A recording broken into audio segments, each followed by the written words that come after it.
Sacred Places, the Pantheist Experience, the show where we explore the philosophy of pantheism and the personal experience of nature-centered spirituality. I'm your host, Poffo Ortiz, founder of Biopantheism, the ethics-based codification of pantheism that stresses the importance of biological life and seeks a deeper, more meaningful relationship with the eminent and emergent divinity of nature we call the Omnia. We are all connected, and we are all one.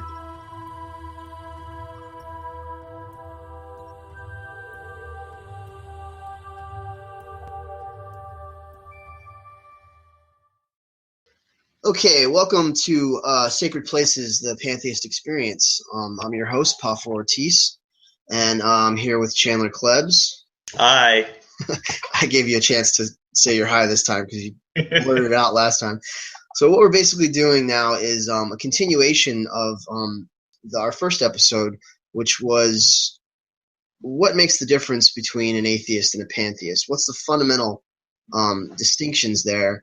And how similar are these two worldviews? And what are the major differences, and what are the similarities? And are they mutually compatible? These are the topics, the subjects, and themes that we're going to continue now in part 2 of Sacred Places. So go ahead, Chandler. You have the floor. All right. There are a few things I would like to say that I've learned by talking to you recently and from observing my other co-hosts. I'm beginning to see that pantheism is not just a word game. A lot of things are semantics. There's a difference in language between what a typical, atheist uses and a pantheist, because, pantheists seem to use words like God, divine, sacred a little bit more than most who call themselves atheists do. But there's more to it than just the words, because there's always an idea or an experience, because we're talking about the pantheist experience, about how is the experience and the actual worldview of a pantheist different than an atheist. And I have a few, this is how I'm viewing it after talking to you and my observations, but I understand what you're getting at, Poffo, because what you've said in the past is like when you recognize others as an extension of yourself, as like part of your own body, you respect them, you don't want to hurt them. And I get that because that's very true, because when you realize we're all part of one organism, basically, then you no longer have this us versus them mentality. And now that's part of why I hate traditional religion, is because it promotes and teaches this us versus them, like we're the Christians, we're the good people. Oh, but those Muslims, they're the bad people. That's the way that they teach their children to be, and it's a type of prejudice against somebody as the enemy. And there's a lot of duality. Yeah, there's a lot of duality just built right into the system there. I mean, even Jesus, you can quote Jesus, and he says the sheep and the goats. It's all about actually segregation and separation. It's not about unity. Maybe it's about unity in terms of believers, early believers. There was this communal attitude of sharing everything and selling everything you have, giving to the poor, and then having everything in common. I mean, it's like a true form of communism, but that's not what we see today with some 15,000 different denominations of Protestant Christianity alone. I don't think so. There's really hardly any unity, and especially in terms of how we view ourselves within our own bodies. There's absolutely it's just the antithesis of what pantheism represents, which is much more holistic and is the idea of monism and dialectical monism. Albeit there is distinction within this unity, but we really are trying to unite humanity, and that's not what religions do. Religions separate people, just like politics. Oh yeah, that's what I want to get into. This dualism is actually the versus monism, because you and I are actually more of an advocate of monism, where we see ourselves as all one big package, rather than all these separate things. And I agree, religion and politics do this. You're of a certain religion, you're of a certain political party, and that just screws everything up. But now, it's by design.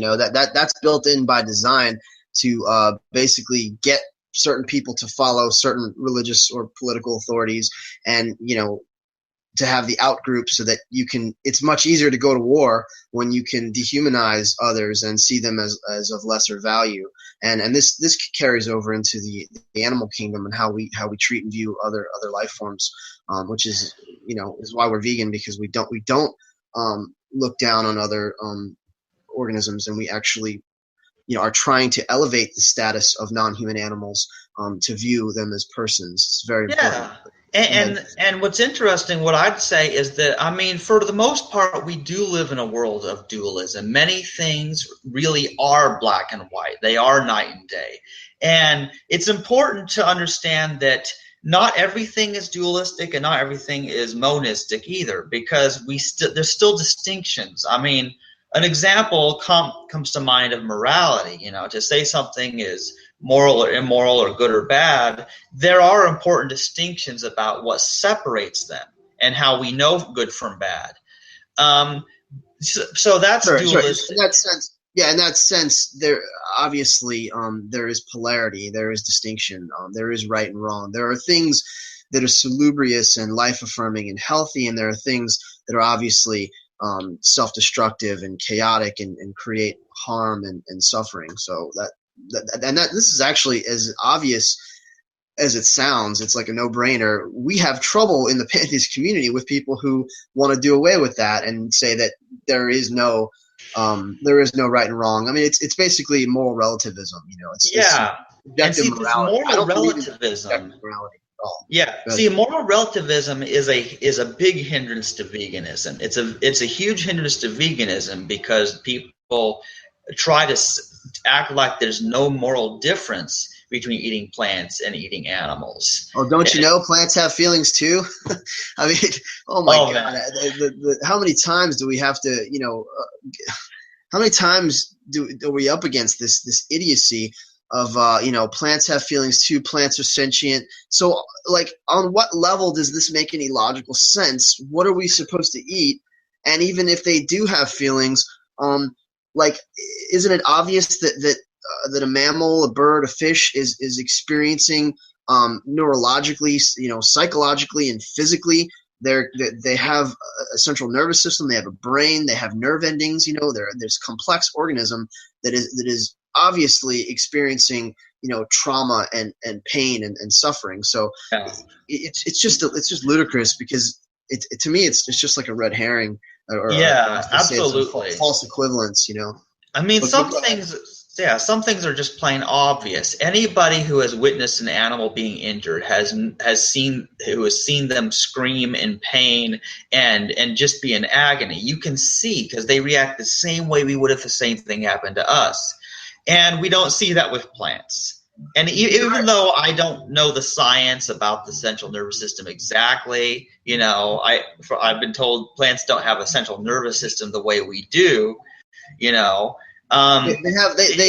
They respond through impulses, through electromagnetic impulses, and they do respond to emotional stimulus. It's very fascinating, and through their root system and stuff like that, there are these high levels of communication. But again, none of that,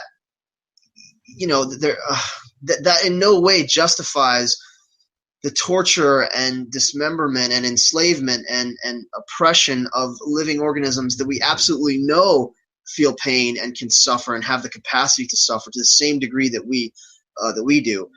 So there's a very important point here that we need to, in our understanding of monism, we need to be careful that we don't sort of have this blanket this blanket abstract mentality that applies to everything on every level, and in doing so creates immoral behavior that allows for harm and atrocity to be committed, because everything is one, everything is there's no difference between chopping up a carrot and chopping up a pig. Well, if you really think that, you need help. But surprisingly, these are the arguments that we get. It's unbelievable. But go ahead. Yeah, absolutely. And see, it's so important because, I want people to understand that People try to dismiss veganism as just an opinion, just a food preference or something, reducing it to something that's completely inaccurate. Because really, this is a rational, logical approach to eating, which reduces our cruelty to all these other animals and improves our health and reduces the carbon footprint on the environment. I know, I've watched documentaries, man. I know how it goes, and we can't even get people to watch them. Yeah, this is okay. So I can see what we're happening. What's going on here is we're kind of dipping into the subjects that we feel most passionate about. Which we were going to actually today we were supposed to dedicate the show. I was going to have my friend Clint on, and we were going to dedicate the show to the correlations of the connections, the overlap between veganism and pantheism. But let's not delve too much into that, because I'd like to just do the continuation of the first episode.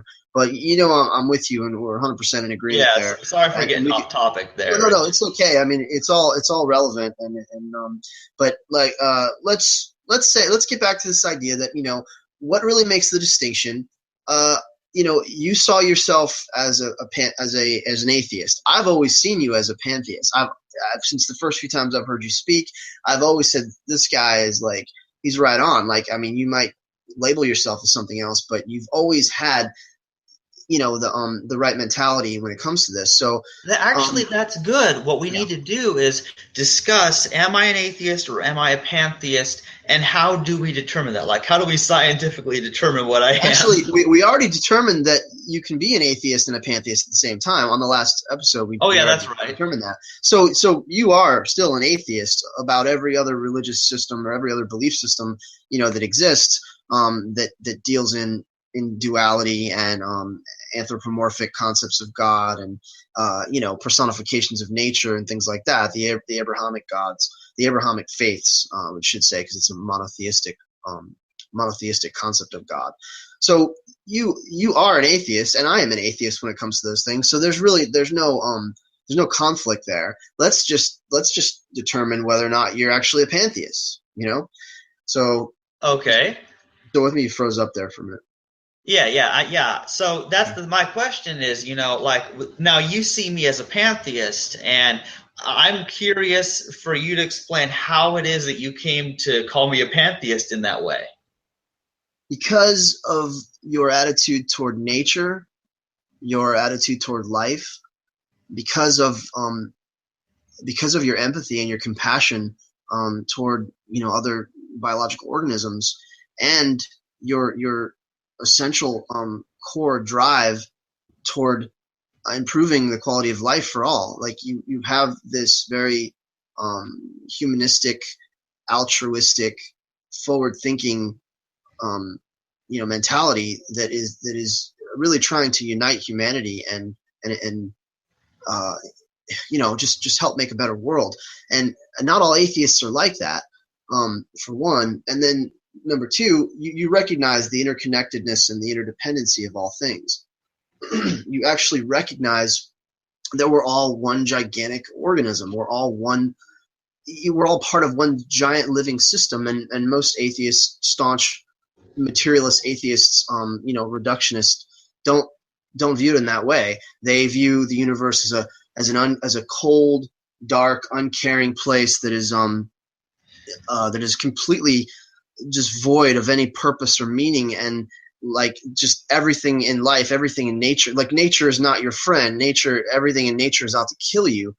And this is a very like nihilistic, I would say myopic, view of things, because yes, that is true on a certain level, and especially in times past, and our ancient ancestors, were terrified by all the things that go bump in the night, all the creatures and all the animals and storms and plagues and disasters and diseases, all these things, they are essentially out to get us. But that's what nature does. Nature purifies and it refines and it stretches you and it makes you grow. So that's an understanding. That's a more mature understanding that we are not alone in this life. We're not alone in this cosmos. This universe is actually, not only is it out to get us and rip us apart and kill us and devour us, it's also nurturing us. It's also providing everything for us. This earth provides everything we need, man, in terms of nutrition, in terms of food, in terms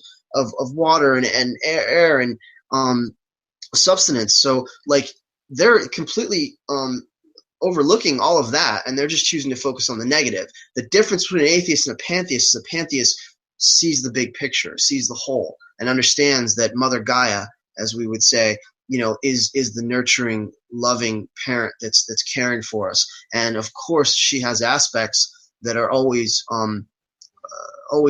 working to refine us and sort of I don't know. I'm thinking of actually old Christian terms. Where it say that Paul would talk about how God disciplines us and rebukes us and teaches us things through. It chastises. That's the word. It chastises us. God chastises us. Well, yeah, nature chastises us, man. Life is hard, man. Like, life is so difficult, and especially for non-human animals, and especially, I would say, for many people all across the globe, in third world countries and stuff, it's extremely difficult. So it's difficult to have this mindset and view nature as a benevolent force for good. But we have to look at things holistically. It is there to help us and support us and nurture us.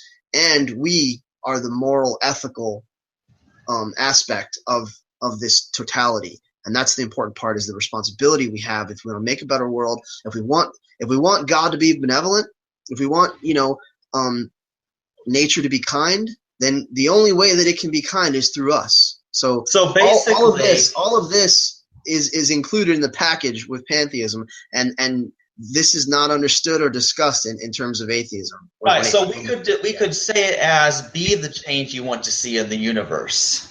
That's kind of how it is. I think that's a good way of putting it. And see, this is important because, it is interesting. What I find more interesting is that, yes, nature does provide for us. I mean, the plants grow and the water. See, you'll find that almost all of the harm that comes to human beings and other non-human animals comes from what humans are doing. Because you'll find that the reason there's not enough clean water for us to drink is because humans have polluted it. The reason we can't just all go and eat all the fruit trees and farm our own food is because we don't own the land, and other people aren't going to let us just grow our own food. See, that's what I face, is I want to grow my own food, and I've never been able to. So as evolved humans, the greatest difficulties we face right now are other humans. It's kind of like in the Walking Dead show. It's like The Walking Dead. The backdrop is this horrible zombie apocalypse, but the entire show is about the conflict between human beings and how there's other groups that are basically bullies, and they're monopolizing everything and controlling people and oppressing other people. And our real enemy is ourselves at this point. Of course, yes. You want to say we are still subject to natural disasters and diseases, and we have these sort of catastrophic acts of nature that happen: lightning strikes, floods, tornadoes, hurricanes, violent storms.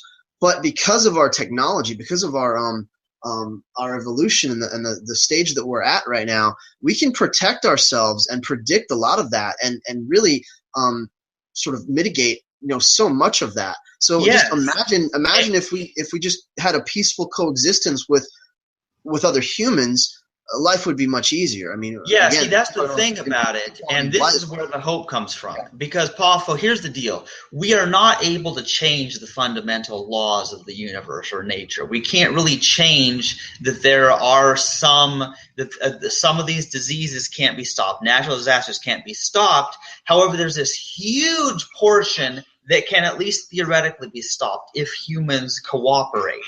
Because really, other humans are both our best friends and our best enemies all at the same time in this weird sort of way. And here's what I mean is, now, Trick would probably disagree with me.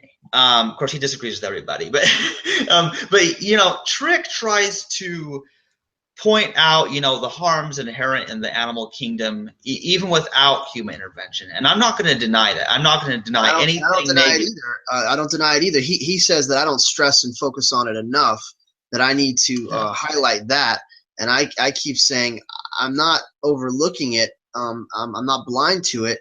I also agree with him that it's our duty, it's our responsibility as good stewards of the earth, as the highest advanced form of life on this planet in terms of our cognitive abilities, that we do our best to reduce pain and suffering. I agree with him in all those ways, but he really views nature almost in a Lovecraftian way, like cosmicism. He really thinks nature is just the point I'm trying to make.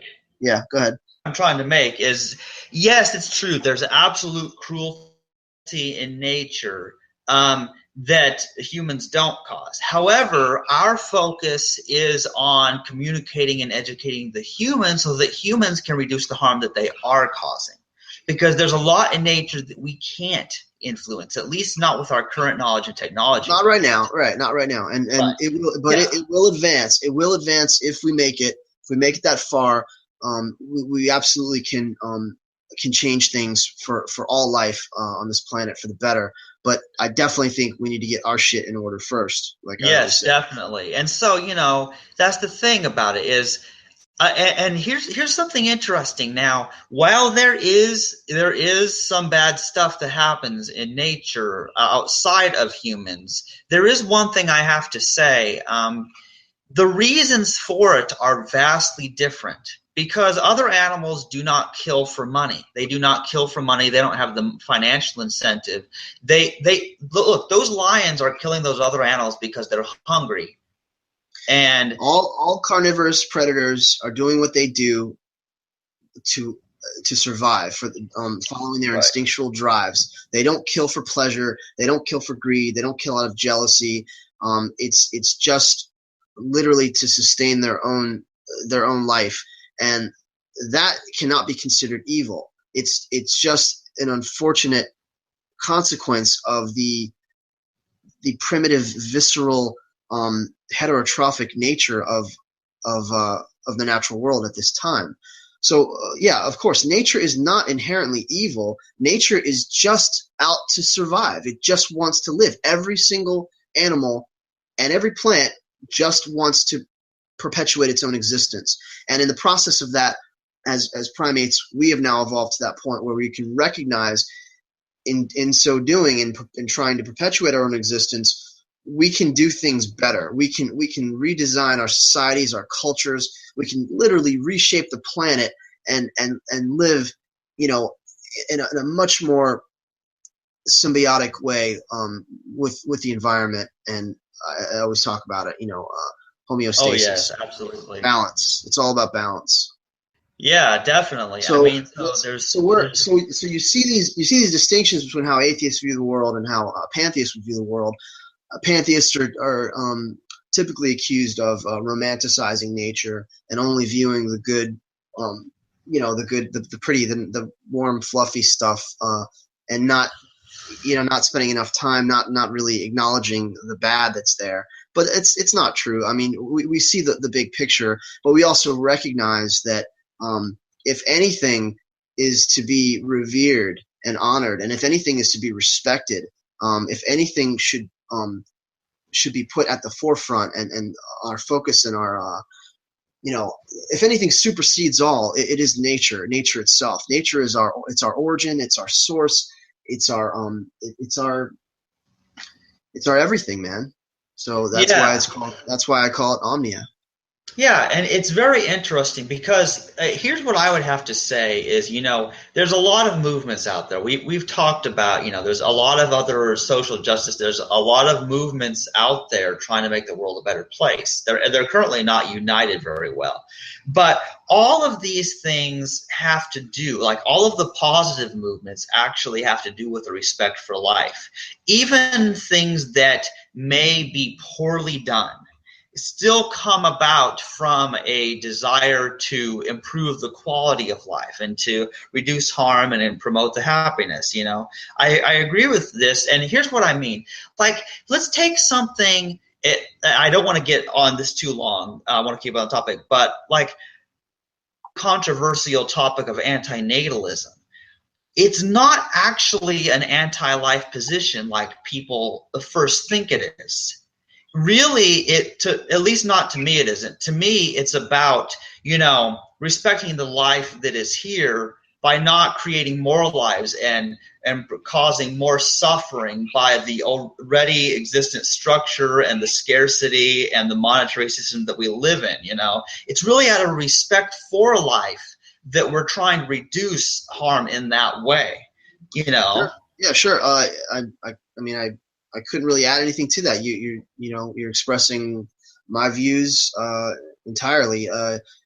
We are not like anti life because we don't want to reproduce. We actually care more about the life forms that are already in existence that didn't ask to be born into this this struggle of life. So we are really caring more about life than people who just continue to reproduce and have kids thoughtlessly. And I make this distinction. I mean, my antinatalism is not it's not that much of a critical element to Biopan, because it's very controversial, but it is absolutely a major aspect of who I am and how I view the world and how I see things. So I will discuss it to anyone who asks, but I don't necessarily sort of promote it and as a part of this philosophy, but it is a part of me, personally. Yeah, and I know what you're saying. Maybe down the road, and that's actually what veganism was as well. But veganism has become much more of a critical aspect, and especially in the last last few months and stuff. Yeah. See, and here's the interesting thing: like the difference between pantheism and atheism is. Now, actually, this is a problem both with atheism and with traditional pantheism. Not your type of pantheism, but traditional pantheism. Both of them lack a focus on ethics. They really don't. They don't have this focus on respecting life and that morality is real and that there is a right way to behave. But the thing is, and here's where I think people get tripped up. They think that morality or ethics is about some authority figure bossing you on what to do in your life and punishing you or rewarding you accordingly. And that's not what this is about. Because, Poffo, as you know, you and I are not punishing anyone for not going vegan. We're not threatening anyone. We're just trying to educate people on what is in their best interest and in the best interest of all the animals and life on the planet. This is not a dogmatic, like, behave this way or I will be mean to you, because that's what traditional religion does. And because traditional religion does that, here's what happens. People leave religion and become atheists. Then they have this fear. They have this terrible fear of anybody who ever tells them that they're wrong on anything. There's an aversion within the atheist community. There's absolutely an aversion to authority, and especially moral authority. They cannot stand anyone telling them. I mean, but again, the educated, more rational, teachers and the more prominent speakers, Dawkins and Neil deGrasse Tyson and Bill Nye and the spokesman of atheists, Sam Harris and stuff. I mean, and the late Christopher Hitchens, their morality and their ethics were actually, to them, it was almost it was almost a given, and that was kind of part of the problem with the anti-theist movement and the new atheist movement. It was just they took it for granted that humans understood cause and effect and the consequences of your actions, and the morality is just a natural progression of human evolution as a social species. And so they just they would talk about it all the time, and they would say, we find our inspiration in our in art and poetry and music and in the natural world, and doing good to others is just intrinsic, and we wouldn't have gotten this far if we didn't recognize the benefits of it, not just to ourselves, but to all those around us. And so getting back to your point, yes, atheism without humanism, atheism really is meaningless. Without humanism added to it, without humanistic values, it's just dead in the water. And pantheism, as you said, is much too nebulous and broad a concept, and really open to so much interpretation that there needed to be, a distilling of it. There needed to be a centralized focus, and that's what I've done. Was, okay, God is everything. What does that mean? That means God is the universe. Okay, what is the universe? It's not just the physical locale we inhabit. It's not just this place that we're in. It's also this living system, because the universe actually has produced nature, and nature has produced biological life, and biological life is all around us, and we're dependent on it, and it's dependent on us. And we're talking about morals and ethics. If we want to improve society, if we want to make the world a better place, then it all comes back to just loving and respecting life forms, your fellow humans and your fellow non-human animals. So, biopantheism is an ethics-based codification of pantheism that stresses the importance of biological life and our relationship to the natural world. So let's get into the experience of it. When was the last time you went outside, Chandler, and you took a walk and you looked up at the stars, and you maybe even looked under a microscope at fascinating micro world, or looked through a telescope and looked at the moon, or watched a sunset, or saw a shooting star, or watched a meteor shower? I mean, these things, they connect us to the real world, to the natural world, and to the forces and powers that are so much beyond us, that are so much bigger and more pervasive than just our everyday sort of narrow-minded world of, I don't know, reality TV shows and video games and work. This is an experience that's going on at all times, all around us, and we need to really just reconnect with it. And so that's what the pantheist experience is all about: is reconnecting with God, with nature, with the natural world.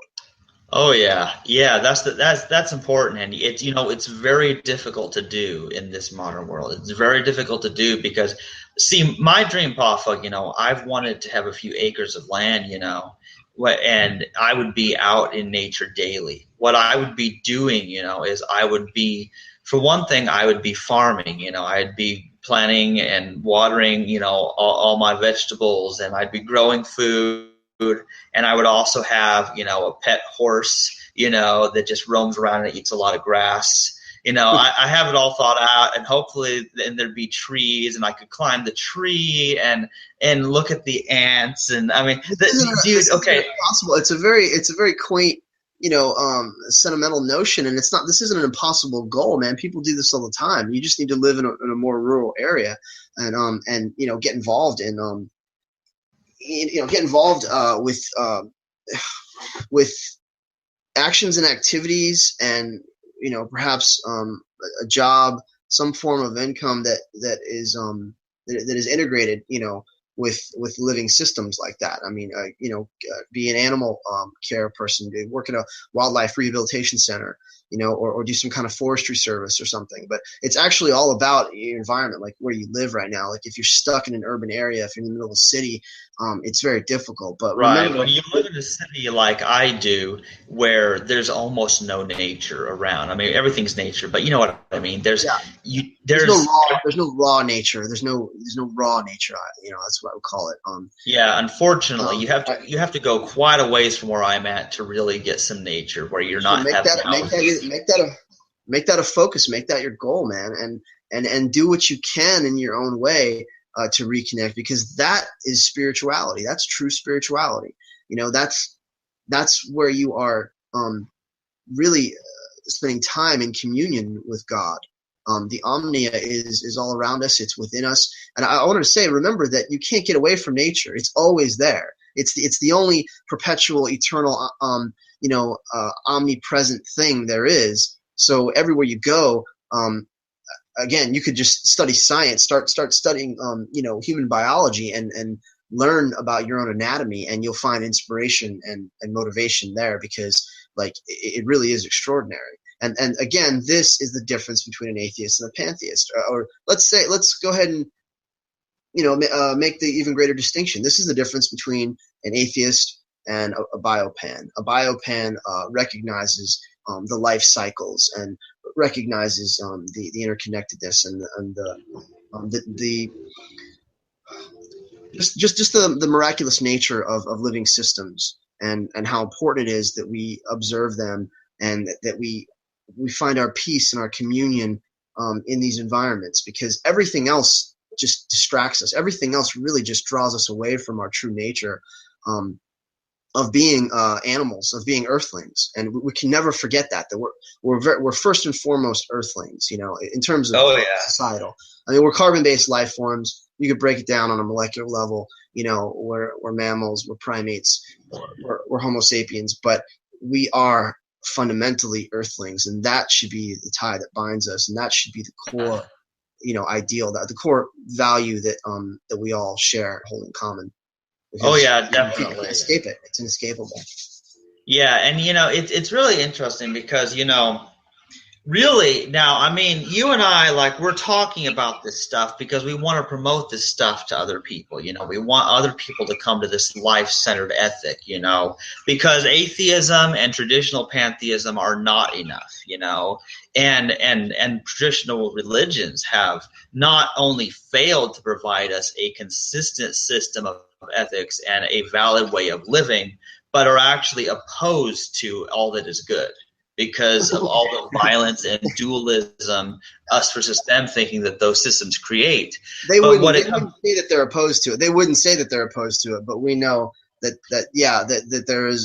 there's way more negative consequences than because we know from it's not just our experience. People say, "Oh, you just had a bad religious experience." No, that's not it. The holy books themselves that these people claim to believe are full of a God, not the universe God, but another God that is commanding violence. You're right. You're absolutely right. Oh man, there's so much I could say about this. Chandler, if would you be opposed to me reading something? I actually have something I want to read that might actually inspire you, and it could sort of drive the conversation a little bit. How do you feel about that? Yeah, sure. Go ahead. So hopefully I won't foul this up. I'll try to read it, be as articulate as I can. Okay, in my ongoing quest for pantheistic fellowship, I've done a great many things in earnest to try and organize people and gather together in real-world settings in order to build local communities and influence, educate, and inspire those around me. I would like to send out this message to any and all pantheists, pagans, atheists, agnostics, secular humanists, spiritual naturalists, vegans, environmentalists, animal rights activists, earth-centered philosophers, and all those who genuinely care about life, living organisms, and the natural world, who may be living in or around the Portland, Oregon area.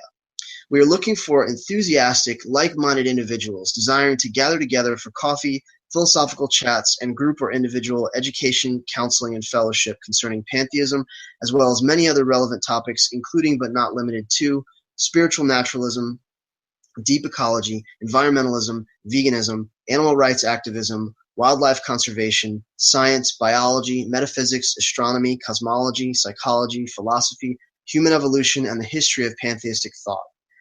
And then I get into, I kind of give my contact information, but this is the part I really wanted to get into here. Although Facebook is an excellent forum for exchanging ideas and discussing these subjects theoretically, there's only so much we can do with it in an interpersonal way, and there's only so far we can go in an online setting. I believe it is time to establish a local group with real person-to-person contact. The season of change is here, and I believe it is time for us to unite and express our beliefs practically and gather together physically in a real-world setting. If you agree that this awareness holds the power to transform lives, if you feel it can and will bring personal fulfillment and strengthen and enlighten others both intellectually and spiritually, if you believe in the power and strength of unity and long to find other kindred souls who share your sentiments, and you can see the inherent value of our philosophy as it relates to the world at large, if you wish to be a part of a community that stresses altruism, cooperation, compassion, reverence, respect and love of nature, love of animals, love of wildlife and the earth, If you believe it is time to embrace a path that rejects all former notions of God and deeply recognizes our essential oneness and the great bond that exists between all living things, why not contribute to our cause and get involved? If you are struggling with what you believe and you need help freeing yourself from the confines of traditional religion, know that there are answers and you are not alone. If you are seeking something more than just the worn-out, rehashed myths and legends of traditional religion and the tired, outdated, and archaic dogmas, doctrine, and rituals of the past that seem to dominate our world, we want to help you and we want to be there for you. If you desire something more than just atheism with its staunch materialism and cold, sterile, reductionist attitudes that offer no hope for the facilitating of a transcendent experience, no answers to the most profound existential questions, and no belief in the mystical or the miraculous, if you wish to let your life be defined by your interactions with the sacred, and you're seeking truth on a fundamental level and want to explore more than just the stagnant, neutral unknown of agnosticism, I'm here to tell you there is a positive alternative. If you want to experience the numinous and the personal, awe-inspiring power of earth-centered, nature-based spirituality without all the trappings and closed-mindedness of conventional organized religion, or if conversely you see the universal patterns and motifs inherent within those ancient belief systems and feel there is wisdom to be derived through a kind of syncretism or drawing out of all that is relevant and meaningful among the world's most popular and influential mainstream sacred paths, or similarly, if you want to know the security, comfort, and encouragement of human companionship and solidarity, but feel hesitant about joining an organized church or committing yourself to the complex tenets of Buddhism, Taoism, Sufism, or any other mystical Eastern tradition or philosophy that you might be gravitating towards intuitively. If you crave spirituality but long to remain grounded, free from magical thinking and false illusions of duality, if you yearn to embrace the vastness of the cosmos while remaining focused on the present and intimately connected to the earth, please join with us and let us grow together as we walk the true and authentic path with solidarity, purpose, and direction, each of us contributing in our own unique and individual way, yet each of us grounded upon the earth in this reality as we rise above our primal natures and collectively reach for the stars. If you desire a more specific, codified faith or belief system representative of both modern scientific consciousness and a deeper understanding of the laws of nature based on logic, reason, and the wondrous glory of reality alone, a philosophy and a lifestyle that goes beyond the shallow, superficial, all-inclusive tropes of popular New Age mysticism, yet still focuses on the magic, mystery, and wonder of the natural world, please consider joining us and becoming a part of this movement. I believe biopantheism is truly the bridge that fills the gap between science and spirituality, the next stage in the evolution of our species, and the meta-religion that fuses the wisdom of the ancients with the observable, rational knowledge of today. Join our Facebook page and become a part of this meetup group and help us to establish a solid pantheist community in Portland and beyond.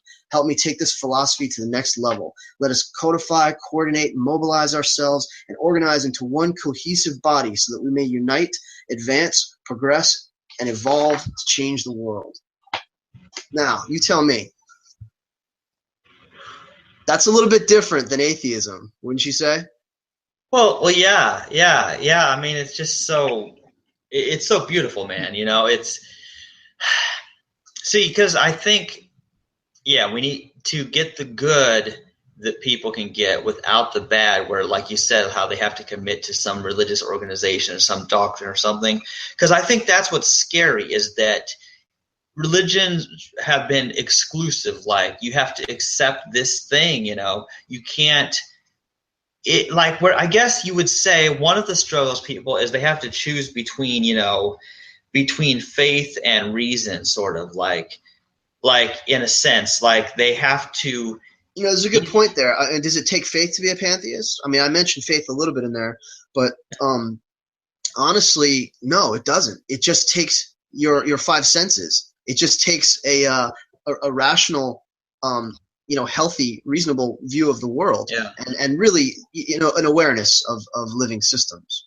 Yeah, see, and that's the way it should be, because here's the deal. Nothing anyone does should be based on, blind faith, just believing things without evidence. It should be based on your senses. And what we're saying is your senses are enough. You have this world around you that you can sense, and you can trust in that. You don't have to try to believe in all these unseen things and struggle when you can't. That's the thing. The real world is is magnificent, and it's super. We don't need a supernatural world. The real world is super enough, or let's say nature is super enough. And of course, nature has its cruelty and its harsh and brutal side. But we're working on that, aren't we? I mean, we are, the eyes and ears of the cosmos. We're the hands and feet of God.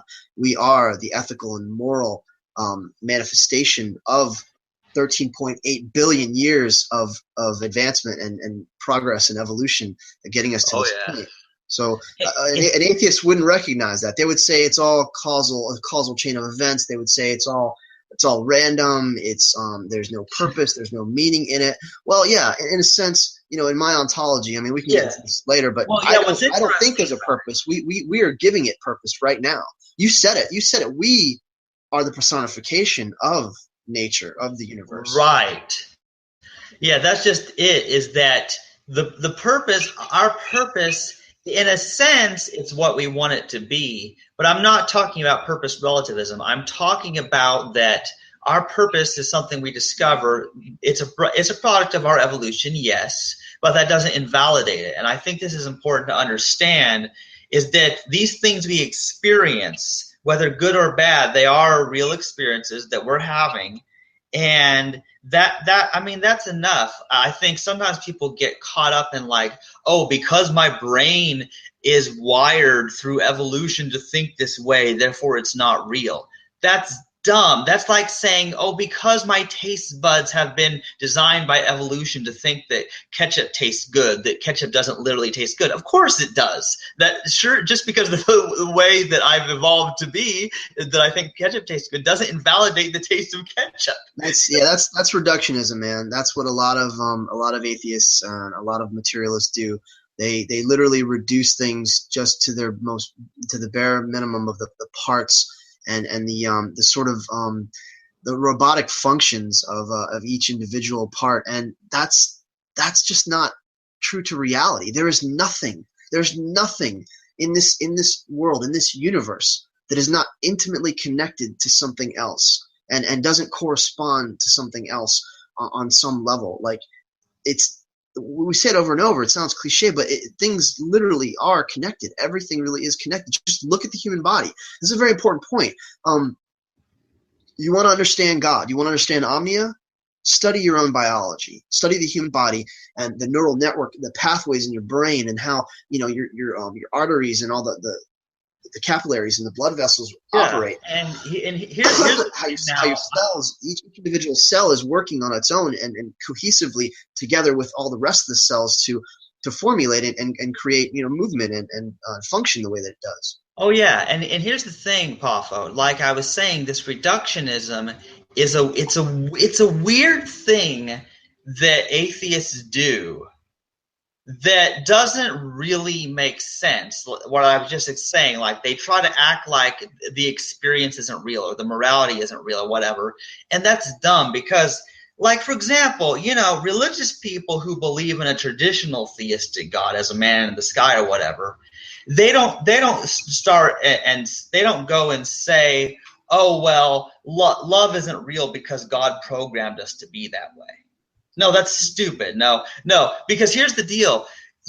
According to a pantheist, yes, God, meaning the universe or the omnia or nature, whatever you want to call it. I don't care what people call it anymore. Yes, it did create us to be what we are. The things we feel and the things we experience, we were programmed that way. Why is it somehow invalidated when we're programmed by the universe and evolution as opposed to being created by a traditional theistic man in the sky? Like, here, I'll give you two. Let me see if I can approach this. There's two significant points here. Why is it less valid? Because once you've rejected. Let me get this out. I got two things. I'll try to get it out, Chandler. Once you've rejected this overarching predestination or this concept of a God that is in control of everything, now you're left with, okay, then there is nothing in control of everything. Then that means I have to reject all purpose and order and meaning. That means everything is chaotic and random, and everything is by chance. And so it's an attempt to embrace a more scientific mindset, because they're rejecting a supernatural. I'm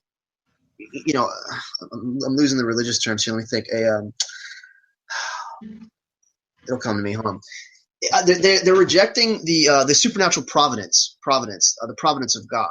They're rejecting that. So what's left in its place? Well, there's just chance and luck and the the odd roll of the dice that could somehow bring about a living organism that's as complex and subtle as we. Okay, on the other end, it's a backlash. It's a form of sort of the kickback. They don't want to think that the universe is conscious or that there is some purpose or meaning behind it, because they came out of a system where there was purpose and meaning behind everything. So they're trying to. It's like a pendulum effect. So they're trying to sort of remain grounded, and I can understand that, But again, you cannot deny that there is incredible order and structure and utilitarian function behind all of this, and I would even argue teleology behind all of it. But go ahead. Yeah, well, it's very interesting because my view may be different than most people, because I'm not by any means like other people. I'm very weird in my thinking here, and here's where we'll go into a little bit. See, now, there is no man in the sky planning everything like a movie script. There is no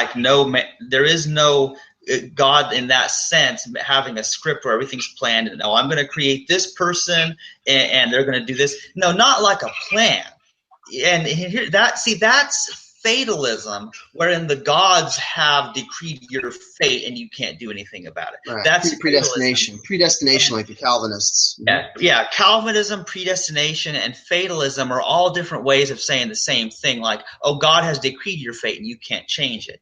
So then here's another problem. So then what people do is then they try to reject that and latch on to this archaic notion of free will, wherein they basically create themselves. They think they are their own mother because they think they are the author of their own choices, and that's not an accurate view either. In a political sense, this is libertarianism, correct? Yeah, correct. Yeah, basically, they want to get away from the notion of the Christian or Muslim type God being in control of them, and then they want to say, well, no, there's no God. I'm in control. But here's the problem, and the reason it doesn't work is because that's a lack of understanding of why they are doing what they're doing. So then we have to get back into causality, which really is science. Really, all science is an explanation of why things happen. Why this happens, how this chemical affects your brain, how evolution takes place, why things work. And once you understand evolution, and once you understand that your decisions have a cause, you begin to see that you are part of a grand happening. Now, it's not planned in the sense of a human conscious designer plan, but it is a happening nonetheless. And here's where it gets into. Now, some people may disagree with me on this, but it's always been happening. Because once you start realizing the fundamental causality of this, you see that there is no randomness. There is no acausal, just chance in a literal sense. So everything is causal. And that is an ironic twist. It allows us to see that we're not making the show. The show is happening to us, yet that does not mean that we are not able to conform it to our desires, because our very desires. We have choices. We have the ability to make choices, but it is operating through us, and it's unfolding, and we are a part of this grand performance, this pageant, this play. and you're getting into some stuff. I want to get into it, but I mean, you got time? Because like we're touching on something that's like really important in biopan ontology, but not necessary in terms of just being a pantheist. But would you like me to? Right. Well, it's interesting because there's a few aspects to, I guess you could call it my ontology, that are radically different from any other atheist you would ever find, or other pantheist even, because I'm talking about some ideas such that literally there was no beginning, that the universe in a form is eternally existing. I know where you're going with it, man. I mean, this is what I was about to say, is we're talking about the nature of time, that time and space, and that essentially time does not progress in a linear sense. That's only from our perspective. Our subjective perspective, we view things in linear fashion, but time itself is actually a constant continuum that is a cyclical, ever revolving, evolving, transformative process that it's all at once. It's actually everything is really now. Everything that has ever happened, everything that ever will happen, that's only from our point of view. But the universe itself has already had the Big Bang and the Big Crunch, and it's actually literally just all one thing. But to those who are sort of trapped within the confines of time, and we're limited because of entropy and aging, and this sort of limited experience, this limited perspective of things, we see it in linear fashion. But this gets into this ontology that omnia is, was, and ever shall be. It encompasses all things. So the God that existed before this universe, because this universe is God right now, and the God that existed before this universe that's sort of unknowable, which contained all of the potential for this universe, is actually in existence right now outside of time.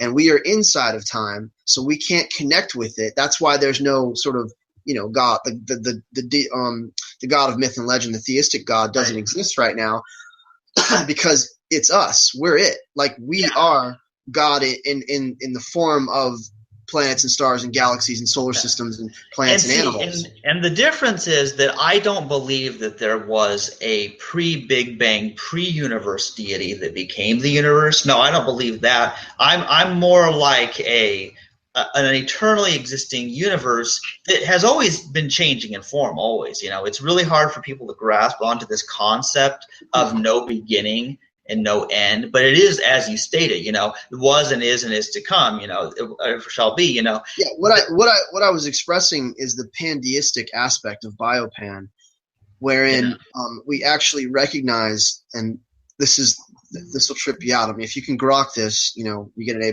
for today. The reason that consciousness is where we came from is because consciousness is where we're going. And if consciousness is where all of this is evolving into, and it's eventually going to coalesce in terms of a collective consciousness, if that's where we're headed, think about it. If that's where we're headed, that's the definition of God. That's the actual traditional conventional definition of God, is all-knowing, all-seeing, all-powerful, everywhere at once. It's a universal mind. And so what I'm positing is that universal mind of what we're all becoming, and human beings may not make it there. It might be other life forms on other planets that all eventually coalesce, or we may. I think we have the best chance on this planet of being the sort of the forerunners of that evolution. But if that's where we're headed, then essentially that's the definition of God. And then once we're there, and we are everything, and we can do everything because we literally have advanced the powers of our mind. We're all one collective mind. We literally just become one gigantic brain, okay? And that can do anything. And then what's left for it to do except go backwards? And actually, in order to experience novelty, it has to give up that omniscience and that omnipresence. It has to actually relinquish its divinity, and in that level, in that description, in that sense. It has to relinquish its divinity and sort of forget what it is in order to experience something. because I've made this analogy many times. You got a shelf full of movies. You've seen every single movie on there, and you want to watch something new. You want to experience something. You know the end from the beginning. You know all the films. What's left to do? You have to either go out and get a new film, or literally like erase your memory, like forget what you saw, and then watch it again. Definitely, man. Yeah, I get what you're saying, and what I want to say is, this is why, in a sense, the cycle of death and rebirth is important, because we all of us die, but then new life forms are created. New ones are through procreation, which I really think we need to stop. But humans, sure, yeah. I mean, Trick would say all life, yeah. Is that each new person ends up, the whole world is totally new to them. So there's never a boredom that happens, because none of us live long enough to get bored. And it's actually an interesting thought, but the way the Christians believe that they're going to live forever and ever as a conscious person, I think they would be bored out of their mind if they lived for billions of years. I really don't think. You're making my point for me. It would be, literally, if you want to understand the purpose of life, the purpose of the universe, it's to experience life. It's to experience subjective form, subjective experience, and novelty. Like for God, I'm speaking in anthropomorphic terms, and I'm speaking in traditional religious terms, but I think you can understand it at this point. Yeah. For God, there is nothing. It's limited by its own by its own all-knowing, all-seeing, all-powerfulness. So the only thing that is actually enjoyable or holds any significance or meaning is to sort of step back and like forget what it is, and then re-experience something. So it's experiencing itself through every single organism and every single living system. It's experiencing all of that, and it's relearning and remembering what it is. And the reason that everything evolves and advances in terms of consciousness, in terms of self-awareness, is because self-awareness and consciousness is the foundational core of existence itself. And that doesn't mean I'm a panpsychist, so I think that the rock and the tree and the piece of fruit and the cigarette butt is all conscious. No, it means that like consciousness is where everything came from, and it's where everything is going, and that's why it's moving in that direction, because that's what the universe actually is outside of time. It's all knowing, it's all seeing, but it's incapable of experiencing anything until it gives up some of its power and becomes a physical universe, and then it goes through the process and the cycle again. And it's a cyclical model. And here's the thing, Poffo. And by the way, none of this is included in just general pantheism. This is my speculation. Right. That's just pure Poffo right there. What you're talking about there. And so I'm gonna share some pure Chandler here. Okay. So here's how it works. Now, I actually am glad you brought up panpsychism, because panpsychism very close, but not quite how I view things. And here's what I mean. I don't think that every piece of matter is conscious exactly, but I do see some things happening in biological life forms. When we see, the white blood cells detecting things that are foreign to the body and fighting against them, and this immune response, and when we see the sperm trying to swim toward the egg, as part of procreation, when I look at the behaviors of these things, and then look at the behaviors of like paramecia, like I've seen these videos, of how this stuff, what I'm seeing is on a very, very small scale, tiny life forms, even single-celled organisms that behave like animals. And so what I'm saying is that I actually believe consciousness is actually at a lower level, like a more fundamental level, prior to the evolution of the brain. Now, people are going to get freaked out at this point, but here's what I mean. I really think that a certain level of consciousness or awareness, I'm not talking human level, okay? I'm not talking like, how humans are conscious in the way we see, hear, smell, taste, and feel all over our body. I'm not talking about that heightened level of consciousness, and certainly not necessarily a consciousness that has a central nervous system either, so it wouldn't feel pleasure or pain. But some level of awareness or consciousness, something where seems somewhat intentional. And I've gotten into that just a little bit with George, and it's important to understand that this is something that, while it's hard to provide peer-reviewed scientific evidence for, the way I view it would not conflict with anything that's already been established. It would not change natural selection. It would not change the way things evolve. But it still is interesting because that's just how I view it. I just view that there's a level of intention, not in the form of the Christian God type of intention, but a form of creation that is happening as cells copy their DNA and create new cells, and as organisms develop and how procreation happens. There's something intentional going on there. And even though I call myself an atheist, I'm not going to deny this obvious thing I'm seeing going on. When I call myself an atheist, I only mean that I'm rejecting that there's a man in the sky who's got everybody's fate predetermined and all that sort of thing. But so, Chandler, have you ever read my article on consciousness? I may have. I'm not sure. I've read some of your articles, but I agree with everything you just said. It's not weird at all. Like, you're just talking about the sort of the graduated levels of consciousness, from awareness to sentience to sapience to consciousness, and on some level all things hold a kind of consciousness, a kind of will and intention to be what they are and to do what they do and to respond and react to their environment. And that's a level of awareness that all things possess, whether it's inanimate objects or living systems or higher biological life forms.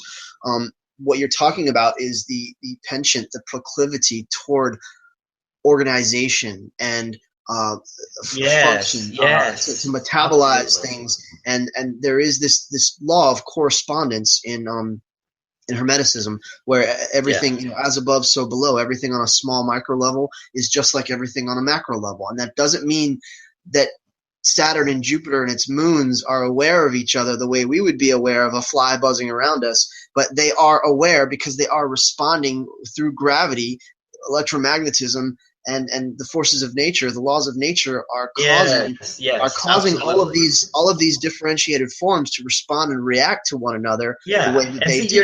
Here's the deal. Your traditional atheist, like say Trick Slattery, is he's absolutely right that it's all causal. Everything's causal, and of course it's going to happen that way based on the prior causes. But things, whether they are conscious or unconscious, both behave in that way. So that's just it, is that we understand that humans and other animals, we understand that we're conscious and we behave according to what prior causes made us desire to choose this or that. So there's no conflict. There's absolutely no conflict between Trick's view and my own. Because my view on this sort of fundamental consciousness, even of microscopic organisms, does not really conflict. And here's the thing now. So I've already explained why I'm an atheist. So let me explain why I'm also a pantheist, but why I may not always use that word. Because as you know, like I just don't necessarily always want to be associated with. I don't want to be thought of as somebody who uses the word God and calls the universe God, like a lot of traditional pantheists do. I don't want to be associated with that because it causes a lot of confusion. It really does. But, at the same time, I'm also trying to communicate that I have this different view that life is all one, and I'm trying to get to a term that has less baggage, that has less negative associations with it. And unfortunately, both pantheism and atheism have earned a bad reputation at this time. Call it the omnia. Call it the all. Call it whatever you want to call it. But I agree with you, man, and I understand. And again, I was just going to say that it all depends on your audience. It all depends on who you're speaking with. I wanted to show you something. I found something really quick. The 7 principles of natural law. I won't get into each one, but I'm going to read them real quick. Let's see. I'll need to go in a very short time, but but you can read a few of these here. Let's say the 7 qualities of life: homeostasis, okay, organization, metabolism, growth, adaptation, response to stimuli, reproduction. Okay, the 4 laws of ecology are that everything is connected to everything else, everything must go somewhere, nature knows best, and cause and effect. And then the 7 principles of natural law are mentalism, correspondence, vibration, polarity, rhythm, cause and effect, and gender. And so I'm not going to get into each one of those, but the main point is the 7 qualities of life, what actually constitutes life, how scientists and biologists distinguish life, living forms, living systems from inanimate objects, or from rocks and minerals and things, are these qualities of homeostasis, organization, metabolism, growth, adaptation, response to stimuli, and reproduction. And my point of all this is the universe itself exhibits these 7 qualities. The universe itself actually behaves and operates as a living system, as a living organism. And that's the heart of Biopan right there, man, is that we are all one, and we are all part of this gigantic living system that I call Omnia, which you call nature. See, yes, the universe displays a sort of consciousness and intention, and I think that's it, is that, a lot of people see that, and that's why they believe in a God. They see that, and that's why they believe in a God. But I gotta make this quick distinction. This is so important, man, because you literally set the stage for me. So where does that come from? Where is that coming from? Is it coming from some outside source, some theistic God or some pantheistic presence or awareness? No, it's literally coming from within. It's in the programming of nature itself. What I propose, what I'm positing here, is that the intention was there before the beginning of time. That literally at the moment of the Big Bang, everything was already built into the fabric of reality. So what's coming out now, what this autonomic, this spontaneous, self-organizing, autonomic, self-organizing, I just say that twice, self-organizing, creative system that is continuously on a path of self-awareness and cohesion and progression and evolution and transformation, is all built right into the system. So we're not talking about an external transcendent deity. We're talking about nature itself has this proclivity, this penchant built right into it. It's built into self-organizing the system. system. Yeah, it's right built into the system. We're talking it's built into the BIOS. It's not consciously, a consciousness is an emergent property of the laws of nature, of the universe. Nature is continuously in a state of emergence, bringing about higher states of consciousness. Yeah, but it's kind of But that teleological sort of pre-Big Bang intention was there from the beginning, and that's why I say consciousness was the source, was the genesis of this entire process. Yeah, and because I didn't get going, but there's just a few things I want to say. I have a little analogy. See, people view the universe as a lump of Play-Doh or clay. Play-Doh or clay, same thing, Like there's this Play-Doh, and that they believe in a God as a man with his hands that's shaping the Play-Doh into the way that he wants it to be. But I'm not talking about that. I'm talking about a self-organizing, self-shaping Play-Doh. What's more freaky than that, man? The Play-Doh itself, the clay itself has its own intelligence, like the T-1000. Yes, God is a lump of Play-Doh. I'm serious, man. It's the blob. It's like the blob. It's an amoeba. It's got its own and it brings about all these systems, all these forms that coalesce, using centrifugal force and gravity and entropy, and you have loss of mass, but there's no there's no real reduction of the content of that energy. It all stays self-contained. Yeah, we're talking about like the T-1000. If you remember the Terminator movies, it's the advanced robot that's like liquid metal, and it's able to form into all these different shapes, and it's able to infiltrate and impersonate people and stuff, and it can form into weapons and knives and things. A lot of people will get this. It's a computer system. The computer that's in the liquid metal. Yeah, well, a lot of people will get this, even though you may not. But it's like the Pokemon Ditto. Ditto is basically a pink blob that can transform into anything it sees. It's incredible, man. Ask Jamie Soden, or just watch some episodes of Pokemon. I was gonna say thanks for the vote of confidence, but I guess yeah, I don't feel so bad now. I mean, I don't follow Pokemon. Yeah. And what I want to say to our audience as my final closing comment is, we can call me an atheist or a pantheist depending on the context and the understanding of it. But you want to know what I really am, Poffo? I am an animal. You're a beast. Yeah, you're a raging beast. Everybody wants a piece of Chandler. For an asexual guy. I mean, you put off a lot of pheromones, man. Everybody. I think I'm a very good-looking beast. I think that's it. Okay, look, on a serious level, yeah, I mean, you are, and we are all animals, and that is not a bad thing. That's not a negative thing. We shouldn't be ashamed of that. We should embrace our intrinsic connection to this earth. And I love animals, man. I love all the beautiful biodiversity that's out there, and I want to protect and preserve I'm deeply concerned about the welfare of all animals, human beings included. Oh, yeah. And like we need to embrace our animal self and not make all these distinctions and separate and divide ourselves and segregate different parts of who we are, because it's all natural and there's nothing wrong with it, and we're on a path of progression, and that's what we have to remember to just love and accept ourselves. And that's essentially the message of Biopan is that the Omnia is in the process of loving and accepting all of the other differentiated aspects of itself, which in this case, in terms of higher consciousness, is animals, life forms. Oh yeah, dude, this has been a very good talk. Are you satisfied with it? Yeah, I'm cool, man. I could go all night, but I know you got to go, so.